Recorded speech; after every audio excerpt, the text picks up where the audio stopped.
എല്ലാവർക്കും പുതിയൊരു വീഡിയോയിലേക്ക് സ്വാഗതം. ഇന്നത്തെ വീഡിയോയിൽ നമ്മൾ സംസാരിക്കുന്നത് വളരെ പ്രധാനപ്പെട്ട ഒരു ടോപ്പിക്കാണ് കേട്ടോ. പലരും നേരിടുന്ന വളരെ പ്രധാനപ്പെട്ടൊരു പ്രശ്നമാണെന്ന് പറയാൻ പറ്റില്ല. പലർക്കും എന്തുകൊണ്ട് ഇങ്ങനെ സംഭവിക്കുന്നു എന്ന കാര്യത്തിനെ കുറിച്ചിട്ട് വലിയ ധാരണ ഉണ്ടാവില്ല. പലപ്പോഴും നമ്മൾ ക്ഷേത്രങ്ങളിൽ ദർശനം നടത്തുന്ന സമയത്തും നമ്മളുടെ വീട്ടിൽ നമ്മൾ വിളക്ക് വെച്ച് പ്രാർത്ഥിക്കുന്ന സമയത്തൊക്കെ നമ്മൾ ദൈവമായിട്ട് കൂടുതൽ അടുക്കുന്ന സമയത്ത് നമുക്ക് കോട്ടുവ വരിക, അതുപോലെ തന്നെ ചുമ്മാ നമ്മളിങ്ങനെ കരയുക, കണ്ണുനീര് വന്നുകൊണ്ടിരിക്കുന്ന ഒരവസ്ഥ. അപ്പോൾ എന്തുകൊണ്ടാണ് ഇങ്ങനെ വരണത്? വേറൊരു സമയത്ത് ഒരു കുഴപ്പമില്ല, എന്നാൽ വിളക്ക് വെച്ച് പ്രാർത്ഥിക്കുന്ന സമയത്തോ അല്ലെങ്കിൽ ക്ഷേത്രങ്ങൾ ദർശനം നടത്തുന്ന സമയത്തോ മാത്രം ഇങ്ങനൊരു സാഹചര്യം ഉണ്ടാവുകയാണ്. ഈ ഒരു സമയത്ത് മാത്രം നമുക്കിങ്ങനെ ചുമ്മാ കോട്ടുവ വരിക, അല്ലെങ്കിൽ നമ്മളിങ്ങനെ ചുമ്മാ കരഞ്ഞുകൊണ്ടിരിക്കുന്ന ഒരവസ്ഥ. അപ്പോൾ എന്തുകൊണ്ടാണെന്ന് പലർക്കും അറിയില്ല. പലരും വിചാരിക്കുന്നത് എന്താ, നമുക്ക് എന്തൊക്കെയോ പ്രശ്നങ്ങളുള്ളതുകൊണ്ടാണ് ഇങ്ങനെ വരുന്നത് എന്നൊക്കെയാണ് കേട്ടോ. അപ്പോൾ ആദ്യം നിങ്ങളൊരു കാര്യം മനസ്സിലാക്കുക, നമ്മുടെ ശരീരത്തിൽ എന്തെങ്കിലും തരത്തിലുള്ള ഒരു നെഗറ്റീവ് എനർജി ഒളിഞ്ഞിരിപ്പുണ്ട്. ആ ഒരു സാഹചര്യത്തിൽ നമുക്ക് പലതരത്തിലുള്ള ബുദ്ധിമുട്ടുകളും ഉണ്ടാവാറുണ്ട്. അങ്ങനെ നമുക്ക് ഉണ്ടാവുന്ന ഒരു ബുദ്ധിമുട്ട് തന്നെയാണ് ഈ ഒരു കോട്ടുവ അല്ലെങ്കിൽ കണ്ണ് നിറഞ്ഞൊഴുകണ ഒരവസ്ഥ. അത് ചിലപ്പോൾ എന്താ പറയുക, നെഗറ്റീവ് എനർജി പല രീതിയിൽ നമ്മളെ ശരീരത്തിനെ ബാധിക്കാറുണ്ട്. ചിലപ്പോൾ നാവേറ്, കണ്ണേറ്, മറ്റുള്ളവരുടെ എന്താ പറയുക ശാപവാക്കുകൾ, പിന്നെ ഗ്രഹങ്ങളുടേതായിട്ടുള്ള ദോഷങ്ങളുടെ ഭാഗമായിട്ടും ചില നെഗറ്റീവ് എനർജി നമ്മളുടെ ശരീരത്തിൽ എന്താ പറയുക ഒളിഞ്ഞിരിക്കാറുണ്ട്. അപ്പോൾ ചുരുക്കി പറയുകയാണെങ്കിൽ ഒരു നെഗറ്റീവ് എനർജി നമ്മളുടെ ശരീരത്തിൽ എല്ലായ്പ്പോഴും ഉണ്ടായിരിക്കും.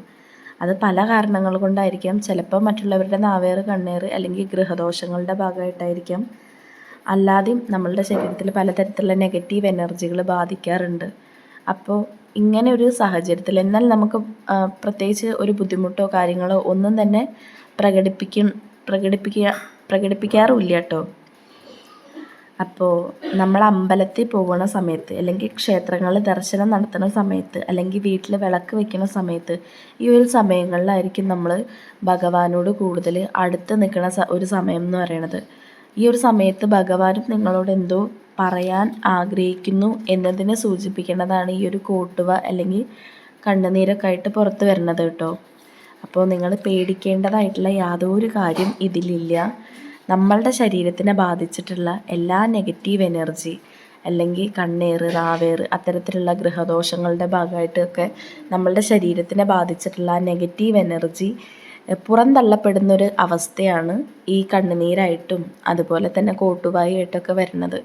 കണ്ണുനീര് വരുന്നതിലൂടെ നിങ്ങൾ പേടിക്കേണ്ടതായിട്ടുള്ള യാതൊരു കാര്യവുമില്ല. നമ്മളുടെ ശരീരത്തിലുണ്ടായിരുന്ന ആ ഒരു നെഗറ്റീവ് എനർജീനെ അവിടെ പുറത്തേക്ക് പുറം തള്ളി വിടുന്നൊരു ഇതാണ് നിങ്ങൾക്ക് കാണാനായിട്ട് സാധിക്കുന്നത്. ഈശ്വരനുമായിട്ടുള്ള നമ്മളുടെ ആത്മാവ് ബന്ധം സ്ഥാപിക്കുന്ന ആ ഒരു വേള, അതായത് നമ്മൾ ക്ഷേത്രങ്ങളിൽ ദർശനം നടത്തിയിട്ട് നമ്മൾ നമ്മുടെ വീട്ടിൽ വിളക്ക് വയ്ക്കുന്ന സമയത്തും അതുപോലെ തന്നെ ക്ഷേത്രങ്ങളിൽ ദർശനം നടത്തുന്ന സമയത്തൊക്കെ നമ്മൾ ദൈവമായിട്ട് കൂടുതൽ അടുത്ത് നിൽക്കുന്ന ഒരു സമയമാണ്. ഈ ഒരു സമയത്ത് എന്താ പറയുക, നമ്മളുടെ ആത്മാവും ഈശ്വരനുമായിട്ടൊരു ബന്ധം സ്ഥാപിക്കുന്നുണ്ട്. അത് പൂജാവേളയിലോ അല്ലെങ്കിൽ ജപം ചെയ്യുന്ന വേളയിലോ ആയിരിക്കും. ഈ ഒരു സമയത്ത് നമ്മളുടെ ശരീരത്തിലുള്ള സർവ്വ മാലിന്യങ്ങളും പുറത്തു പോകുന്നതാണ്. പുറത്തു പോകും. ആ ഒരു പുറത്തു പോകുന്നത് ചിലപ്പം കോട്ടുവായുടെ രൂപത്തിലോ കണ്ണുനീരിൻ്റെ രൂപത്തിലോ ആയിരിക്കും. നമ്മൾ ദൈവമായിട്ട് കൂടുതൽ അടുക്കുന്നു എന്നതിൻ്റെ സൂചന തന്നെയാണ് എന്താ പറയുക ഈ ഇത്തരത്തിലുള്ള കോട്ടുവായിട്ടും കണ്ണുനീരായിട്ടൊക്കെ പോകുന്നത്. അല്ലാതെ നമുക്ക് പ്രത്യേകിച്ച് വേറെ കുഴപ്പമൊന്നുമില്ല, അല്ലെങ്കിൽ ദൈവത്തിൻ്റെ പ്രീതി ഇല്ലാണ്ടോ അനുഗ്രഹം ഇല്ലാണ്ടോ അല്ലെങ്കിൽ അങ്ങനെയുള്ളതൊന്നും ചിന്തിക്കരുത് കേട്ടോ. ഇപ്പോൾ ചിലർ ചിന്തിക്കാറുണ്ടായിരിക്കും ഇത്തരം കാര്യങ്ങളൊന്നും അറിയാതെ, ഇങ്ങനെ കോട്ടുവ വരുമ്പോഴും അതുപോലെ തന്നെ കണ്ണുനീര് വരുമ്പോഴൊക്കെ നമുക്ക് എന്തോ പ്രശ്നമുണ്ടല്ലോ, നമുക്ക് എന്തോ ഒരു ദോഷമുണ്ടെന്ന്. ഒരിക്കലും അങ്ങനെയൊന്നല്ല. നമ്മൾ ദൈവമായിട്ട് കൂടുതൽ അടുക്കുമ്പോഴാണ് ഇത്തരത്തിലുള്ള ലക്ഷണങ്ങളൊക്കെ വരുന്നത്. നമ്മളുടെ ശരീരത്തിനെ ബാധിച്ചിട്ടുള്ള എല്ലാ നെഗറ്റീവ് എനർജിയും, എല്ലാ കണ്ണേറുകളും, എല്ലാ നാവേറുകളും, എല്ലാ ദോഷങ്ങളും, എല്ലാ ഗൃഹദോഷങ്ങളും എല്ലാം നമ്മളെ ശരീരത്തിൽ നിന്ന് പുറന്തള്ളപ്പെടുന്ന ആ ഒരു സാഹചര്യത്തിലാണ്, അല്ലെങ്കിൽ അത്തരത്തിലുള്ള എല്ലാ നെഗറ്റീവ് എനർജിയും പുറന്തള്ളുന്നത് ഇത്തരത്തിലുള്ള കോട്ടുവാട് രൂപത്തിലും അതുപോലെ തന്നെ കണ്ണുനീരിൻ്റെ രൂപത്തിലുമാണ്. നിങ്ങൾക്ക് ഇത്തരത്തിലുള്ള ലക്ഷണങ്ങളൊന്നും ഇല്ലെങ്കിലാണ് നിങ്ങൾ സംശയിക്കേണ്ടത്. കാരണം ഏതൊരു മനുഷ്യനെയും എന്തെങ്കിലും തരത്തിലുള്ള ഒരു നെഗറ്റീവ് എനർജി എല്ലായ്പ്പോഴും കീഴ്പ്പെടുത്താൻ ശ്രമിച്ചുകൊണ്ടേയിരിക്കും. എന്തെങ്കിലും തരത്തിലുള്ള നെഗറ്റീവ് എനർജി നമ്മളുടെ ശരീരത്തിൽ കാണാൻ സാധ്യത കൂടുതലുമാണ്.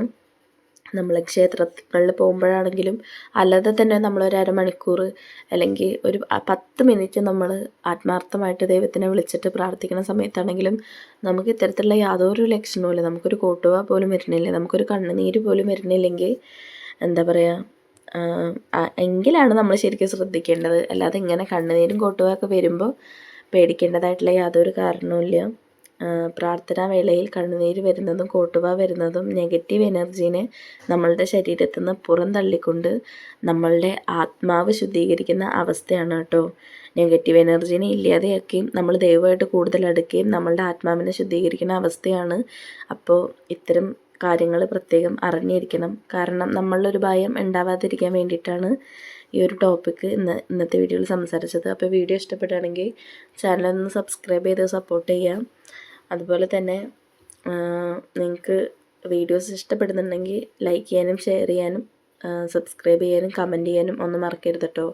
ഈ വീഡിയോയിൽ നിങ്ങൾക്ക് എന്തെങ്കിലുമൊക്കെ സംശയം ഉണ്ടെങ്കിൽ കമൻറ്റിലൂടെ ചോദിക്കാവുന്നതാണ്. എനിക്കറിയുന്ന കാര്യമാണെങ്കിൽ ഞാൻ നിങ്ങളുമായിട്ട് ഷെയർ ചെയ്യണതായിരിക്കും. സബ്സ്ക്രൈബ് ചെയ്ത് സപ്പോർട്ട് ചെയ്യാം.